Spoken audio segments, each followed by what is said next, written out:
welcome back. Thank you all for staying for our second panel on empowering investment in 5G. I'm very excited for the conversation today and this fantastic panel we've got. If you'll indulge me, I'd like to just set the stage really quickly about investment here in the US in 5G. Since 2018, which was when 5G networks were launched here in the US, the wireless industry has invested $190 billion here in wireless networks. That's $30 billion last year alone. That's been a remarkable investment that's helped us build out our nationwide networks 1.5 times faster than we built out 4G networks, enabled us to reach over 330 million Americans, and is bringing new services like 5G Home that are bringing folks to the right side of the digital divide and bringing many, many millions of customers choice that they didn't have before. I would say also, and this is with an eye towards Hurricane Milton and the ongoing cleanup that's happening with Helene, that investment also helps make our network stronger and our response more robust. So we've got a really fantastic panel here. Like I said, we're going to talk a little bit about domestic policy. We'll talk a little bit about international policy and how that can help wireless providers keep investing in our networks. To do that, like I said, it's a fantastic set of panelists. I'm going to introduce them from left to right. John Kuzin. John is Vice President of Spectrum Policy and Regulatory Counsel at Qualcomm. Susannah Larson. Susannah also with a new title here today, Assistant Bureau Chief in the Wireless Telecommunications Bureau at the FCC. Welcome. Tom Dombrowsky, relatively new in your title as well too, Vice President of Government Affairs, Engineering, and Technology Policy at T-Mobile. Jayne Stancavage. Jayne is Vice President of Policy and Regulatory Affairs at Intel. And David Zylka. David is Chief Technology Officer at Carolina West Wireless. So let's dive right into it. Tom, I want to start with you, and I want to set the table a little bit about why investment's important. Can you talk a little bit about, from a T-Mobile perspective, how does wireless contribute to the economy? Why is U.S. leadership important? Yeah, well, thanks, Scott. Thanks for having me here today. I'm sorry you're taking the second place person. I'm here for Michelle Thomas, who's in Florida and wisely decided to stay home and not come out here for this conference. So you get the second team, and I'll do my best here. Just wanted to echo some of the stats that Scott said there. I mean, we've had since 2020, we've averaged the top 5 publicly traded companies have averaged $54 billion in investment every year. We had $500 billion to GDP, over 9% or almost 9% of the GDP growth from the 2010s. And if you keep looking at all that, the reason we've been able to do that is because we've had certainty and the capability to actually invest in the spectrum and drive this economic engine that is the wireless industry. So why is that so important to the US? Well, there's 3 sort of main things I would touch on. National security, supporting critical infrastructure and other public safety communications, and put a plug in for T-Priority. If you haven't read up on it yet, please go look at T-Mobile's new product offering for T-Priority. Education. Education is something that the wireless industry is very involved in. T-Mobile has its Project 10 Million program that gives free internet and other devices to those that need them.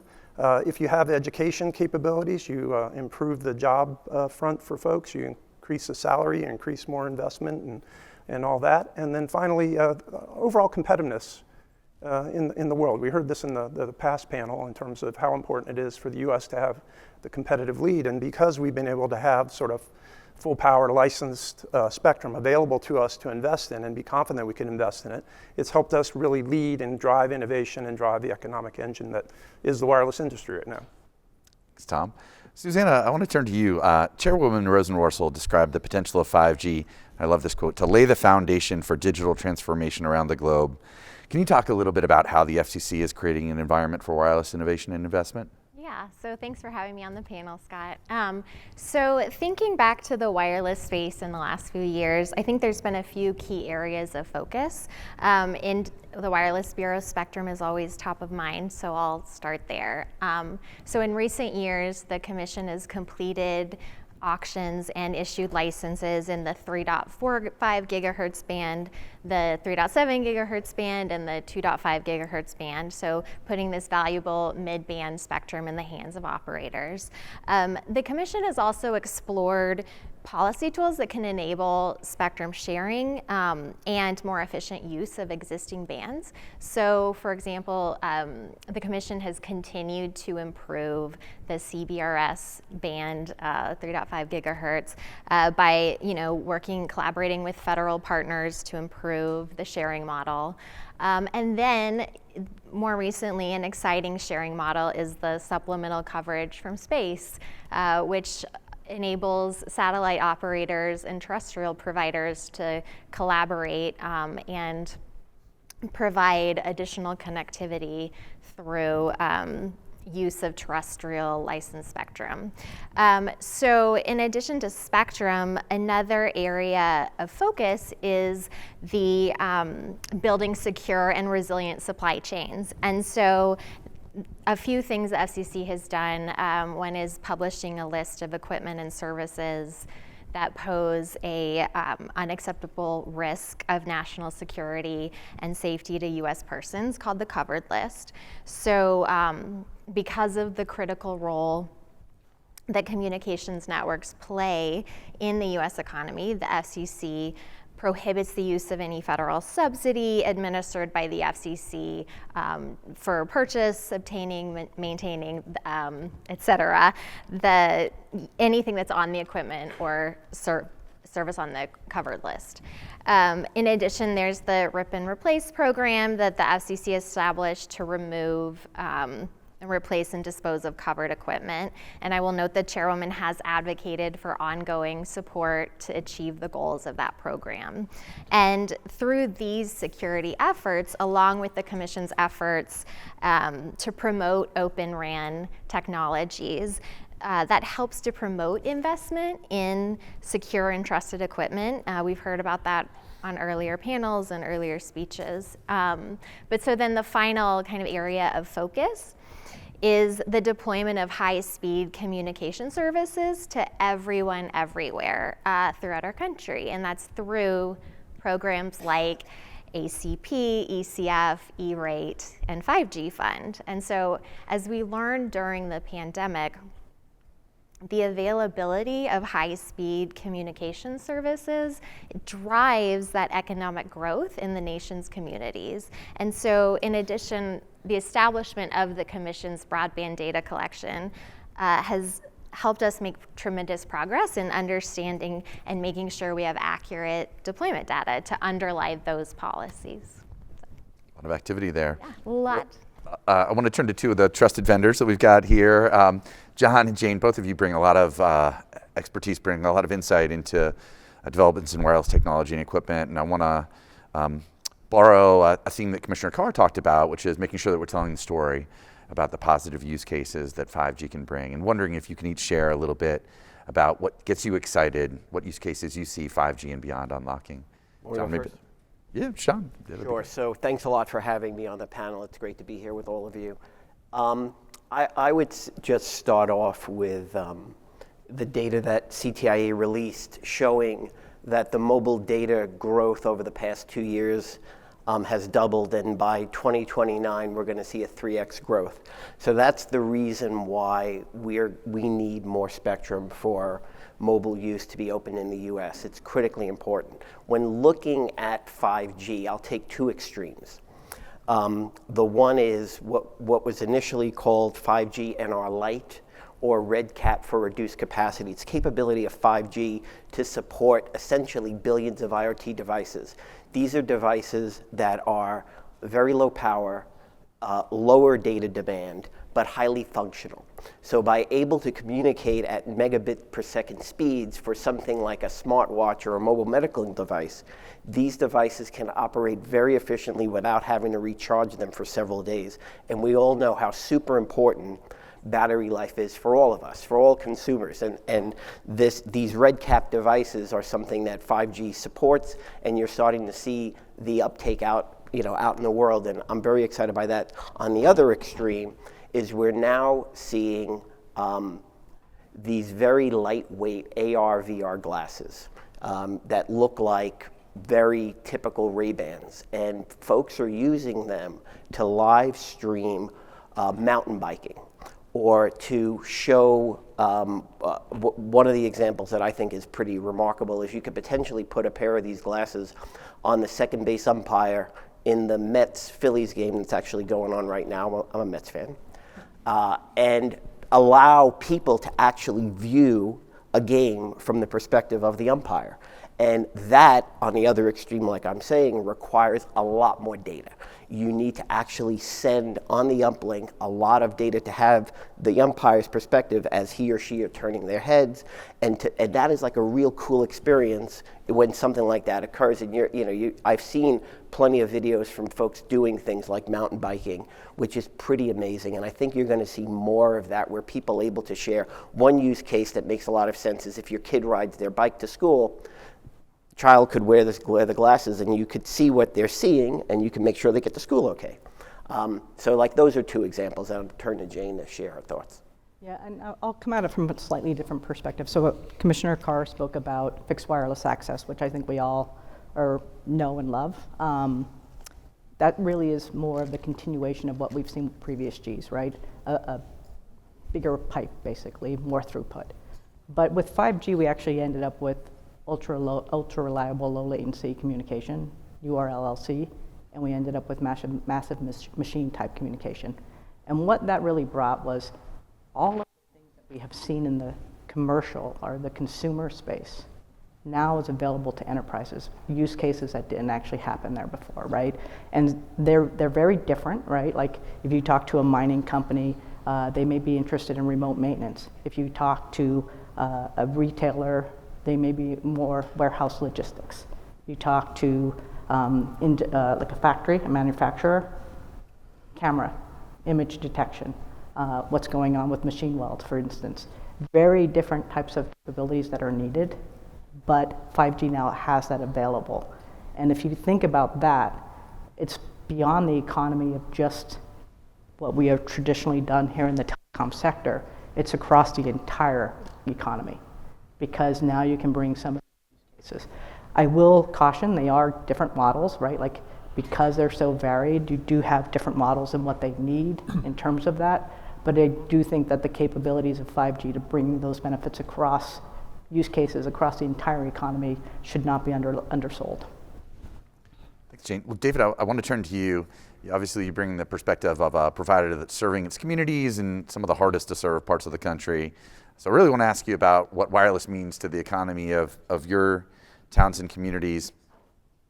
But I also want to recognize that you all have faced tremendous challenges with Hurricane Helene, and just want to ask how things are going with the restoration process, and if you can give us an update. Absolutely. So first and foremost, the hurricanes did affect our networks. Carolina West, we're on the western edge of North Carolina along the Tennessee, Virginia, North Carolina border. Our southern flank, we have Asheville, which was one of the heavy hit areas out there. So I applaud Commissioner Carr for going out there, getting a firsthand look at the devastation that's out there. And it also made me realize or reinforce the message that communications are so vital to any efforts out there. We live in a connected world, and that need to connect doesn't stop at the edge of urban areas or suburban. It goes out in the rural portions of the country. And the hurricane just reinforced that fact. You have all this massive aid flowing down there from the federal level, state level, local level. And the one common denominator is you need communications to be able to distribute that aid to where it needs to be. And part of that is two-way communications.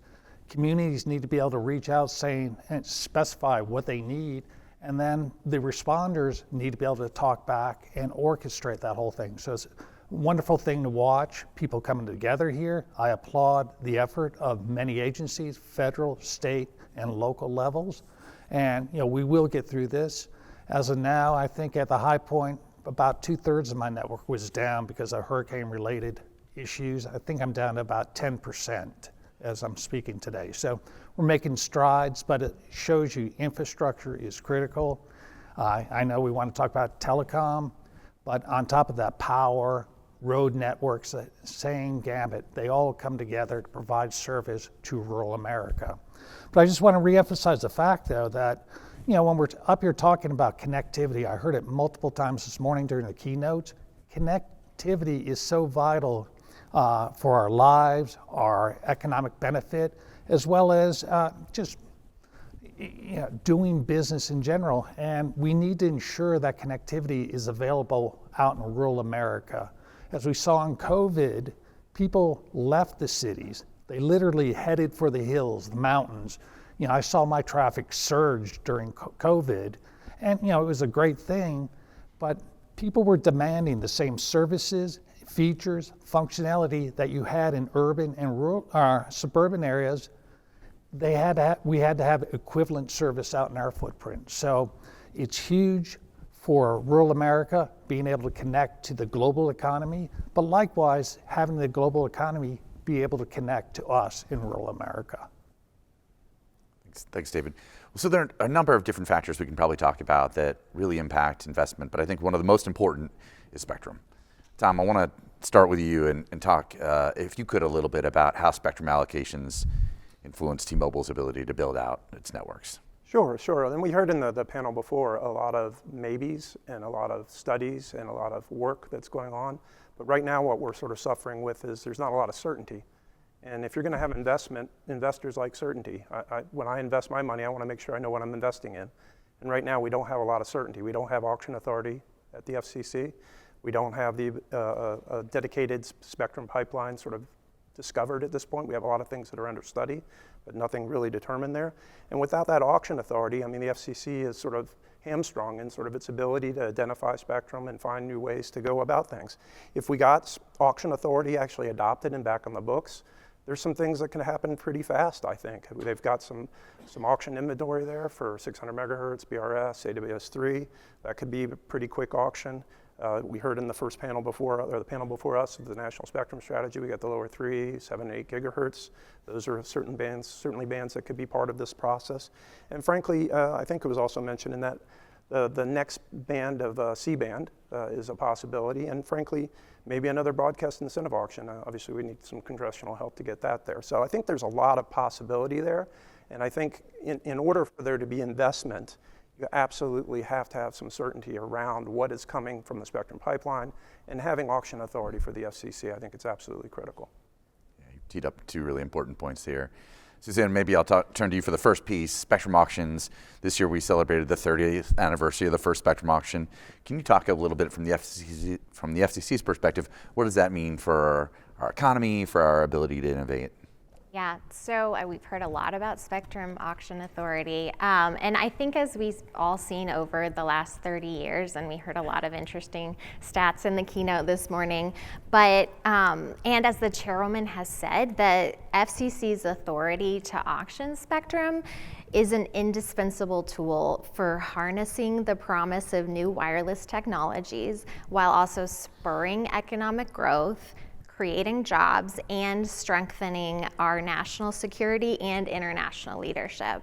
So in those 30 years, the FCC held 100 spectrum auctions and raised over $233 billion for the US Treasury. And spectrum auctions allow the spectrum to be put to its best use. It enables the commission to keep the pipeline of spectrum moving, and it expands the reach of next generation technology to all Americans. The lapse in auction authority, which occurred now over a year and a half ago, it impacts not only our ability to auction spectrum, but it also impacts our ability to plan for future spectrum-related decisions and to seek comment from the public on rules and procedures. And I think thinking back to the earlier panel, the National Spectrum Strategy, the renewal of auction authority is essential to executing any next steps flowing from the National Spectrum Studies. That's a great lead in. Jayne, obviously the last panel spent all its time talking about the National Spectrum Strategy. Two of the most important bands that are being studied are the lower 3 and the 7 gigahertz band. Can you talk a little bit about why those are important, what you see happening on a global perspective?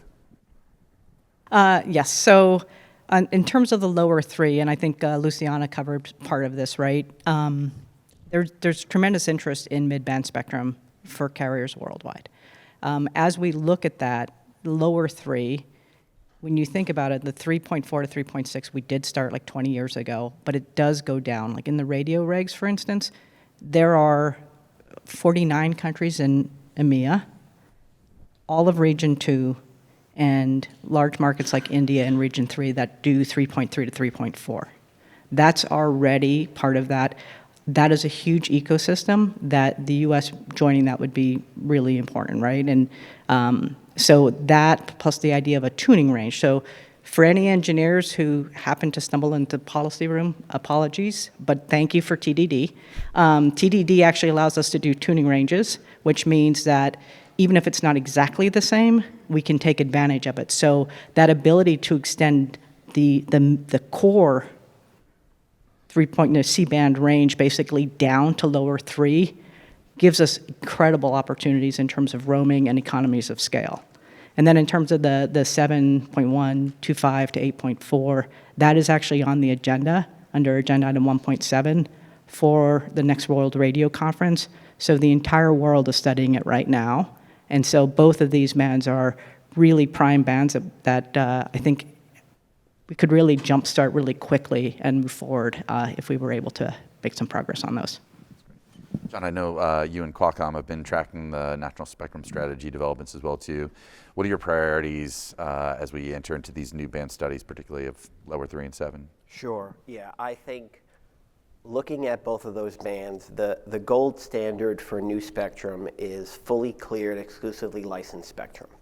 So as we look at the 7.1 to 8.4 band, to the extent the operations that are in the band can be moved out or compressed, as was discussed on the prior panel, that would be absolutely ideal.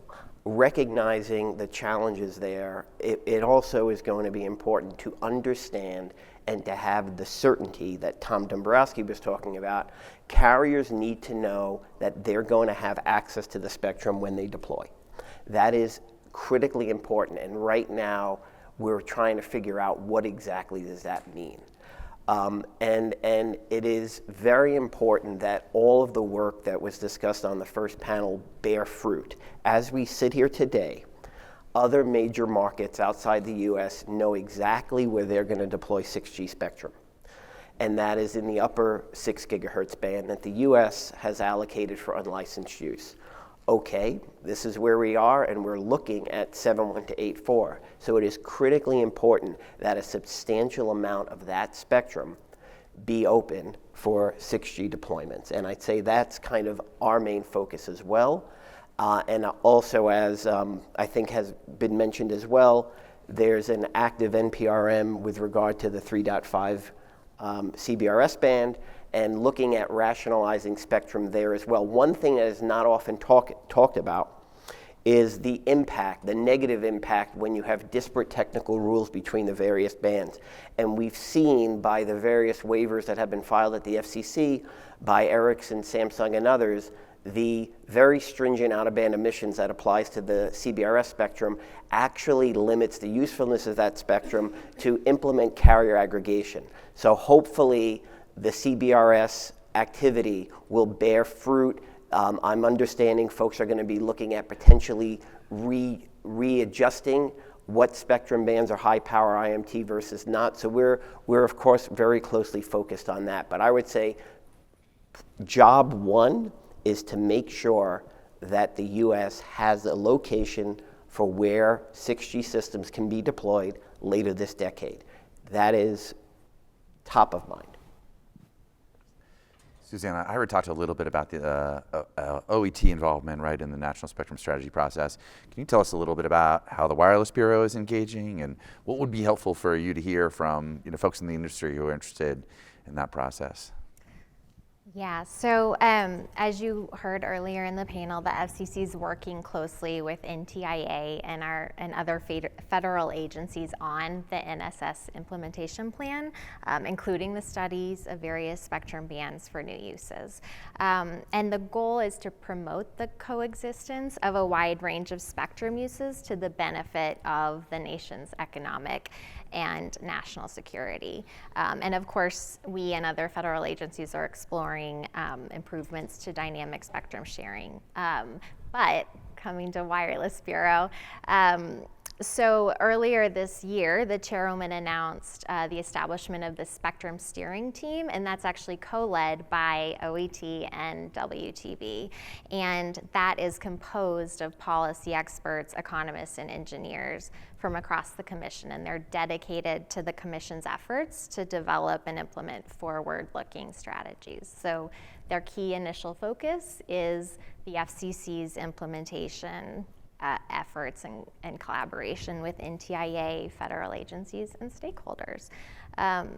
So the Spectrum Steering Team is participating in the multi-stakeholder meetings that we heard about earlier, particularly for the lower 3 and 7/8 gigahertz studies.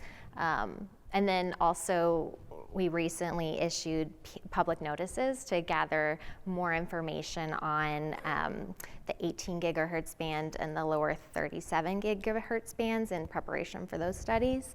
And then we're actively engaged in other non-spectrum related work streams with NTIA. So, yeah. A lot of coordination there. A lot of coordination. Tom, we've talked a lot about bringing more spectrum to market. Let's talk a little bit about how we bring it to market. There's a lot of interest in spectrum licensing, in the role of exclusive use licensing, the role of spectrum sharing. Can you talk a little bit about the pros and cons there and the trade-offs from your perspective? Sure. I mean, T-Mobile certainly is not opposed to spectrum sharing. I echo what Will Johnson said in the past panel. We're happy to look at any model and sort of figure out what works best for us. What would be helpful is to understand, and again, I go back to my certainty point, what is the rights we're going to get?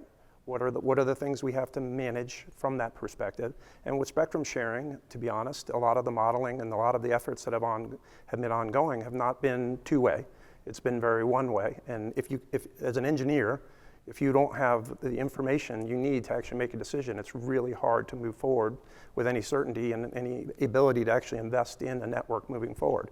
So while I don't underestimate the power of spectrum sharing, and I'm certainly not going to say we're against spectrum sharing, I do think there is a good bit of benefit of having things that are full power exclusive use licensing, because there is a lot of ability to understand what you got there and how you're actually going to drive your investment, minimize the cost of infrastructure when you build out, and make sure that there's a great quality of service for our customers.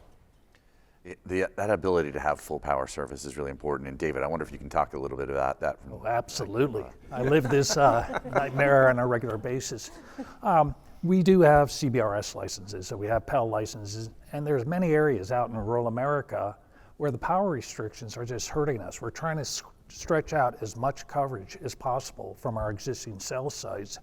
And you have this disparity between our mid-band spectrums, our low-band spectrums, and CBRS, and it could be such a benefit to us if we could get the power levels lifted or raised out in rural America. I understand around the coast, around the ports and congested areas, there's a need probably to limit some of the power, but out in rural America, in a lot of cases, we're it. We're the ones using CBRS, and I'm just dumbfounded sometimes. I'd love to just crank up the power out there and have at it, but I know better. But there's a couple of cases where, I have one site in particular. It's one of our busiest sites for not only our customers, but roamers out in rural America, in rural North Carolina. And to provide equivalent coverage with CBRS, you're looking at 4 to 5 times the number of transmitters out in the same footprint.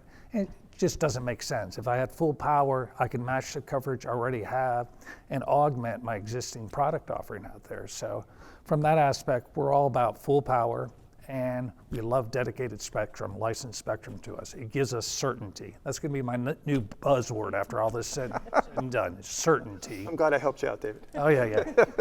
Susannah, you sort of hinted at the CBRS proceeding. Do you want to talk a little bit about the Commission's priorities there? Yeah, sure. So I think I briefly mentioned this before, but the Commission has been focused on improving the CBRS band and what it can do to make everything more efficient in the band. So I will say the Commission first approved spectrum access systems in January 2020, and since then we have observed ongoing growth and increasing diversity in commercial deployments, as well as continuing successful collaboration with federal partners to improve the sharing model. So just in June of this year, the FCC, in partnership with NTIA and DoD, authorized SAS administrators to utilize a modified aggregate interference model. And that allows the SAS administrators that successfully implement that, those changes to authorize service to, I think it's approximately 72 million more people without periodic service adjustments to protect federal operations. And then you mentioned this earlier, but the Commission has also proposed new rules and sought comment on opportunities to continue to improve the 3.5 gigahertz framework. So stay tuned. Jayne, I want to turn to you. One of the items you mentioned is the World Radio Conference, and I know that's been something you've been really passionate about. You're actually chairing the advisory committee now. Can you give our audience a little bit of a perspective on what the key topics are, how you see those discussions unfolding? Well, as Luciana said, they're actually unfolding right now. I got an update as of this morning. They are going to be doing night sessions all this week. So if you have any staff there, please make sure they're getting fed. The big ones that everybody's talking about, obviously, is the IMT agenda item. Looking at additional bands that we would seek to see some regulatory adjustments made at the Work 27. But there's also, for instance, a direct-to-device proceeding. And there, it's really easy to ask for sort of a custom fit for whatever a company wants in terms of their deployment. I would caution to bear in mind that these are radio regs really aimed at more, cross-border interference issues. And so I think we'd probably be looking at how do we ensure that the terrestrial operations overall, worldwide, are going to be protected, and that your custom regulatory solution will fit within that envelope rather than vice versa, right? Because it really is a global treaty that we're dealing with. And then there's also sleeper issue, passive services allocation that would be within the 7 to 8.4 gigahertz range potentially. And as we've seen, passive services immediately next to IMT is a very challenging situation. So those are some of the issues that are going on from a spectrum front. They're also doing the 6G, sort of the technical basis that gets fed over to groups like 3GPP as they develop the standards, so the technical requirements. Both of those are very challenging discussions that hopefully they're going to wrap up this week, but lots of late nights. One of the things that we at CTIA have been urging is that it's important for U.S. policymakers to bring solutions to the world stage, and particularly when it comes to bringing more mid-band to market. I'm wondering, Jayne, if you have any advice to U.S. policymakers, having been through this process a couple of times. Yes, I've spent far too many weeks or years in Geneva at this point. I think the biggest thing to separate sort of the preparatory process and the work itself. So in terms of the preparatory process, the meetings that are going on now, hats off to the U.S. government and industry there. I do think that they are actually true leaders, and if you talk to any of the groups participating in those, sort of setting the table, like Dante Ibarra at the FCC and his team, Amy Sanders, deputy head of Dell at NTIA, and her team, and then Mike Mullenix is a great resource for industry there within the U.S. process as well. So definitely a shout out to them. In the preparatory activities, the U.S. is world class, setting the table. And then we come to the conference itself. And what I've seen happen multiple times in the past, and which I hope doesn't happen this time, is the domestic activities really then delay the U.S. having a position are being able to be very proactive in the run-up to the work deliberations in terms of being able to go out and talk to other countries and regions and try to gain support for proposals. And this is really a place where the leadership is most crucial. And again, this is about cross-border interference. It doesn't mean if you agree to something at the work that automatically this is going to become domestic policy. But if you tie it to the domestic timelines and the ones that we see in the National Spectrum Strategy, I think it's highly unlikely that the U.S. would be able to be a true leader in terms of the Work 27 dynamics. And so to separate those and really be able to say, okay, 6G is going to be a priority for the United States, and we are going to have a proactive and really lean forward position in terms of trying to get to yes. Because if the answer is the U.S. is going to take its time or we're going to get to no, the other countries aren't going to be interested. They will get to yes without us.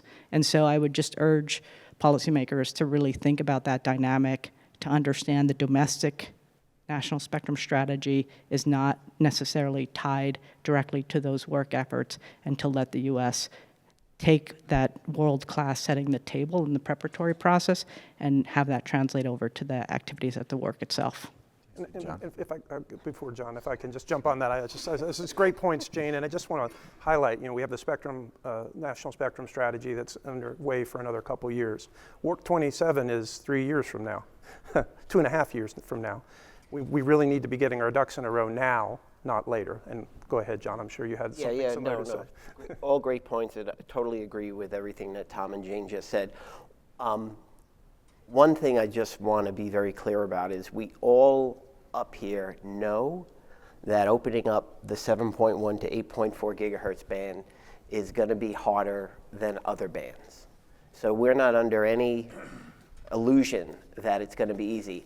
As Qualcomm, I actually began meeting with the FCC and NTIA 3 years ago to identify this spectrum range. The 7 to 15 gigahertz range as a range that should be prime opportunity for 6G spectrum.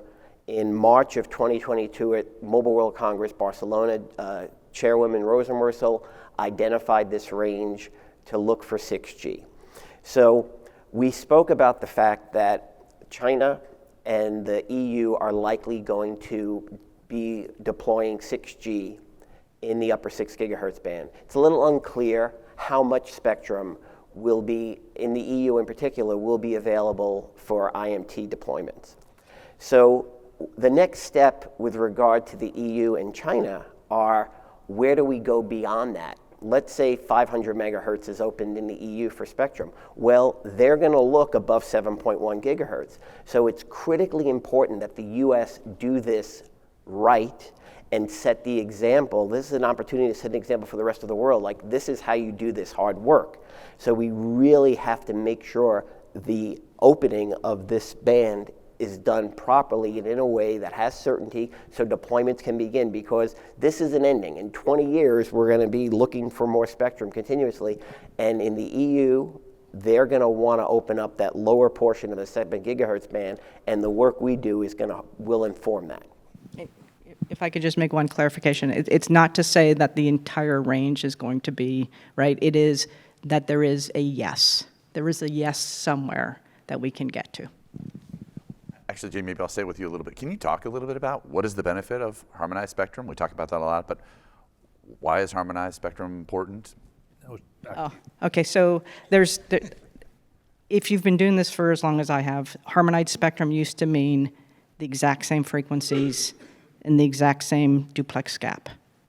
Now with TDD, you're able to do tuning ranges, and so harmonized spectrum is like, let's just make sure that we're clear, it's harmonized tuning ranges, right?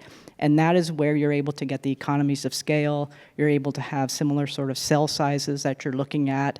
They're not going to be that far off. The radios that manufacturers are developing are going to be able to work on your base stations.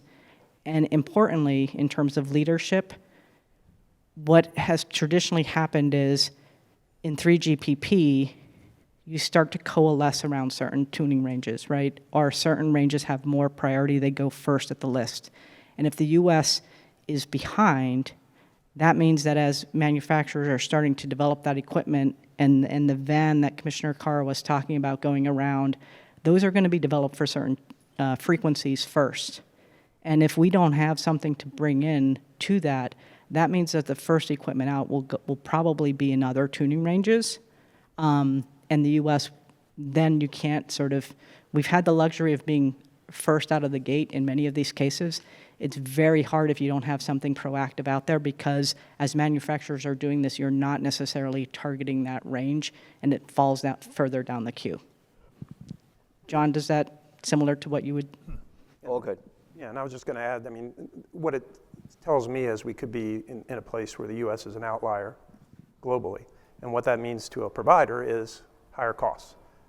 If we're not doing what everybody else is doing, we're not within the tuning range, we're suddenly going to be developing equipment just for the U.S. And while we have a very big market and it's capable of managing that, that definitely raises costs. And if you raise costs, it makes it much harder to provide the service to the customers. And if we want to promote our trusted vendors around the world as well too, it makes their job harder as well too. David, I did want to maybe ask you about the particular challenges of serving rural America, and wonder, are there other policy levers that we should be looking at to try to make sure that we're getting the same service out to rural areas that are enjoyed in urban areas? Absolutely. You know, one of the things I always talk about is there's a lot of programs that are providing CapEx dollars to go out and build networks across rural America, close the digital divide, and that's fantastic. You know, we're the benefactor of that. Mobility Fund 1 was one of these programs we took advantage of. But the piece that was missing from those programs was really the OpEx component of it. So once you build a site, it's very expensive to operate the site over time. And we're at the point right now where we've built across rural America, but these sites are uneconomical. So, you know, we're at the risk of shutting down sites that are providing exclusive coverage to portions of rural America because we just can't afford them. Population densities aren't there. And we're looking for support, be it USF, be it the 5G fund. We're looking for opportunities to reinforce our networks out there. You know, just the straight economics don't work out. You know, population density and traffic volumes just aren't there. So we need other mechanisms to help us survive, help provide this exclusive coverage to portions of the US that other carriers just aren't reaching. So if there's a policy program or issue, we're looking for opportunities there to sustain our networks. Susannah, this is probably a great transition to you. The FCC adopted the 5G fund order in August, $9 billion. What are the most important elements that our members should know? When should we be thinking about an auction?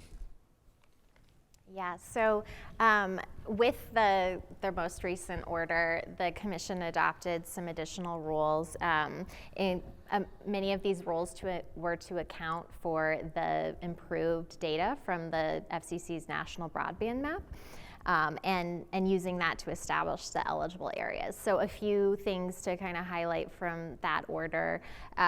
So eligible areas for support will be those areas that show, with the BDC data, a lack of unsubsidized 5G mobile broadband service at speeds of at least 7.1 megabits per second in an outdoor stationary environment, and then not in urban areas.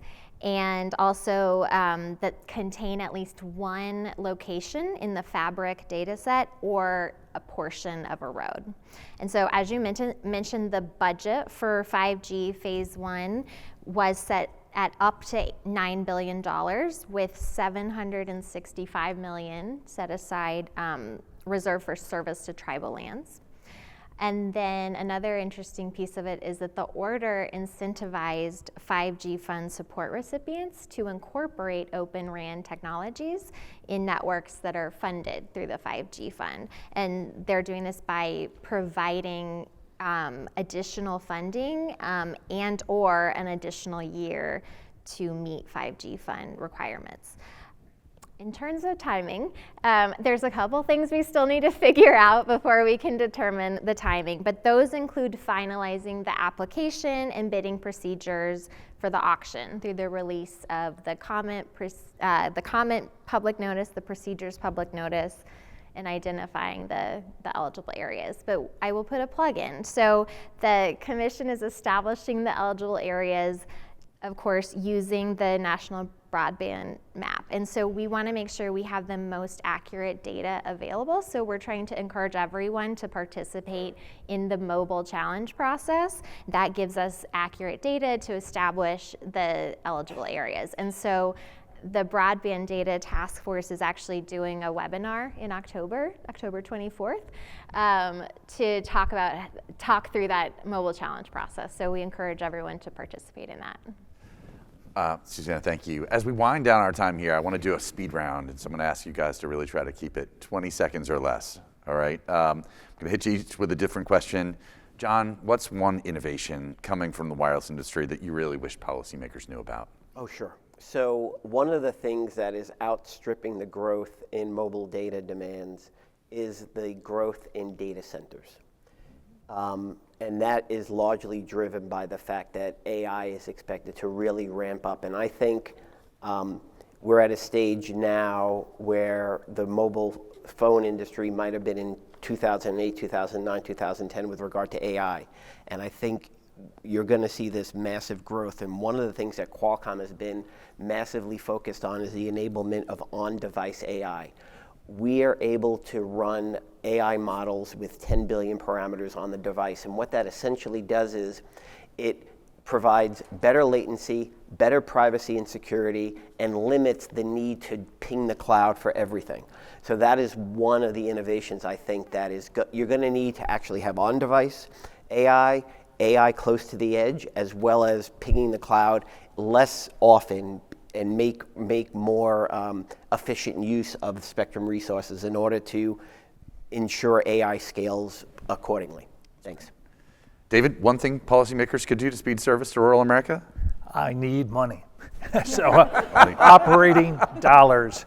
Fair enough. It's tough out there, so pretty straightforward.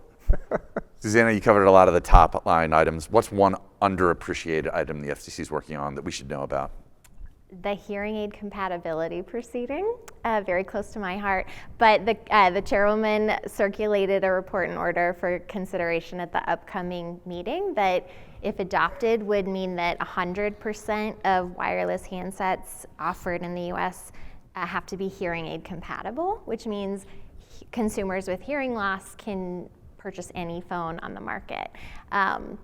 I'm really excited about this. It's the culmination of years and years of work, including from the Hearing Aid Compatibility Task Force, which CTIA played a major role in giving the commission recommendations. So, fantastic. We're all really proud of that work. Yeah. Jayne, with your international viewpoint, curious, one thing that you see another country doing you wish we were doing here?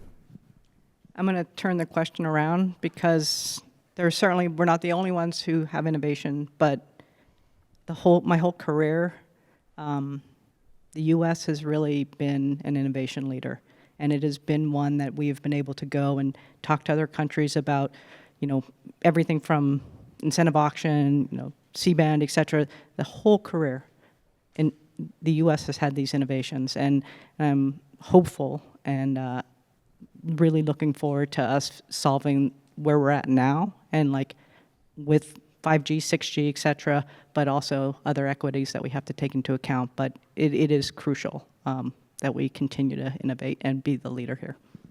Tom, I'm going to finish with you. You started talking about why leadership is important.